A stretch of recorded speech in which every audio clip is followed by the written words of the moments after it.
பக்தி கவசம் சேனல் நேர்களுக்கு அன்பான வணக்கம். நான் உங்கள் ஏஎல்பி மற்றும் பாரம்பரிய ஜோதிடர் மோனிகா ராஜ்கமல். ஸோ இந்த வீடியோ பதிவில் நம்ம பார்க்க இருக்கிறது பார்த்தோம்னா சஷ்டி திதியின் சிறப்பை பற்றி தான் பார்க்க இருக்கிறோம்.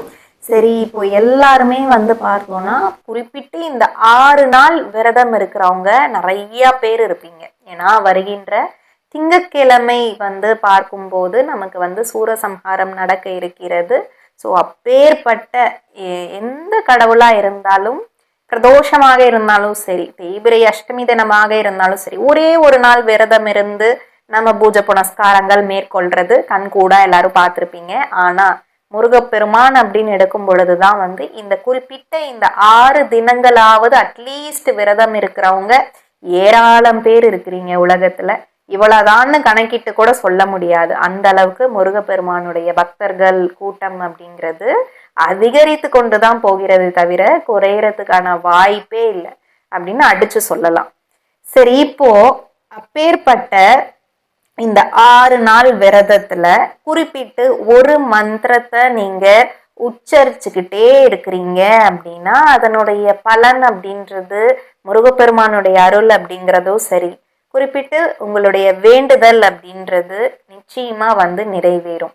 அது என்ன மந்திரம், அது எத்தனை தடவை சொல்லணும் ஒரு நாளைக்கு, எந்த வேலைகள் எந்த நேரத்துல இதை சொல்லலாம் அப்படின்ற சந்தேகம் அடுத்தடுத்து எல்லாருக்குமே இருக்கும்.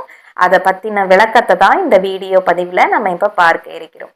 பொதுவாகவே சஷ்டி விரதம் அப்படின்றது முதன்மையாக பார்த்தோம்னா குழந்தை செல்வத்துக்காக ஏங்கி கொண்டிருக்கிற பெற்றோர்கள் இருக்கக்கூடிய ஒரு விரதம் அப்படின்றத முதன்மையாக சொல்லலாம். இரண்டாவதாக பார்த்தோம்னா அரசாங்க உத்தியோகத்துக்காக இருக்கக்கூடியவர்கள் எவ்வளவோ பேர் இருக்கீங்க, சஷ்டி விரதம் இருந்து ஒரு வழிபாடுன்றதை மேற்கொண்டுட்டு இருக்கீங்க. அதுக்கு அடுத்து பார்த்தோம்னா மெயினான வாழ்க்கைக்கு ஒரு விஷயம் அப்படின்னு பார்க்கிறப்போ திருமணம் தாமதம், தடைகள், மறுமணம் சார்ந்த விஷயங்கள், இதற்காக சஷ்டி விரதம் இருக்கக்கூடியவங்க எவ்வளவோ பேர் உலகத்துல இருக்கீங்க. ஸோ இந்த மாதிரி அடுக்கடுக்கா சொல்லிக்கிட்டே போகலாம். வேண்டுதல் அப்படின்னு எடுத்தோம்னா கடன் சார்ந்தது, தொழில் சார்ந்தது, வேலை சார்ந்தது, ஸோ இந்த மாதிரி எக்கச்சக்கமான ஒரு வேண்டுதல், ப்ராப்பர்ட்டி சொத்து சார்ந்த பிரச்சனைக்காகட்டும், எல்லாத்துக்குமே முருகர் அருள் பாலிப்பார் அப்படின்ற ஒரு நம்பிக்கையோட நிறைய பேர் வேண்டுதல்களை இன்னமுமே சரி இந்த சஷ்டி நாள் அன்னைக்கு முன் வச்சு கொண்டுதான் இருக்கீங்க. சரி, இந்த 6 நாள் விரதத்துல நம்ம சொல்லக்கூடிய மந்திரம் என்ன, தொடர்ந்து உச்சரிச்சுக்கிட்டே இருக்கிறீங்க அப்படின்னா நிஜமாகவே உங்களுக்கே ஒரு பாசிட்டிவிட்டி அப்படின்றது உங்களுக்குள்ள தென்படும். அது என்ன மந்திரம் அப்படின்றத இப்போ பார்த்துடலாம். ஓம் ஐயும் கிளியும் சரவண பவா, இதுதான் அந்த மந்திரம். இந்த மந்திரத்தை காலை வேளையில விரதம் இருக்கிறவங்க கண்டிப்பாக விளக்கேற்றி பூஜை செய்வீங்க முருகப்பெருமானுக்கு வீட்டுல. அந்த நேரத்துல 10 நிமிடத்துக்கு இந்த மந்திரத்தை உச்சரிக்க வேண்டும். உங்க எண்ணோட்டங்கள் சிதறவே கூடாது.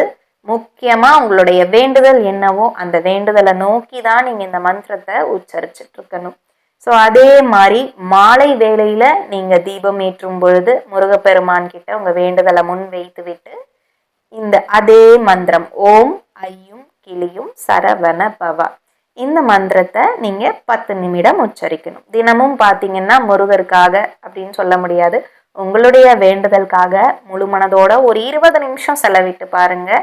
உங்க வாழ்க்கையில தேவைக்கேற்ப அதிக அளவுல முருகப்பெருமான் உங்களுக்கு அருள் பாலிப்பார்.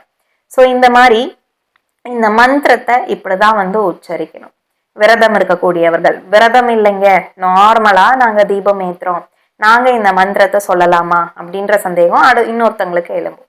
கண்டிப்பா தாராளமா சொல்லலாம் இந்த மந்திரத்தை.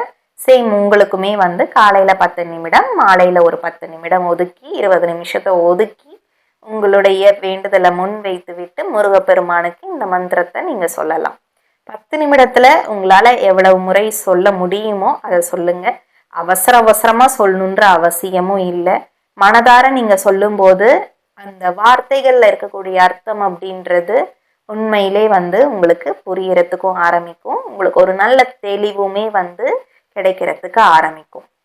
ஸோ இது என்ன மந்திரம், எப்படி சொல்லணும், யார் சொல்லணும், இந்த மாதிரி எல்லா விஷயத்தையுமே இந்த வீடியோ பதிவில் பார்த்தாச்சு. ஸோ இந்த வீடியோ பதிவு இதோட நிறைவடைந்தது. அடுத்த ஆன்மீக பதிவில் நான் உங்கள் எல்லாரையும் சந்திக்கிறேன். நன்றி, வணக்கம்.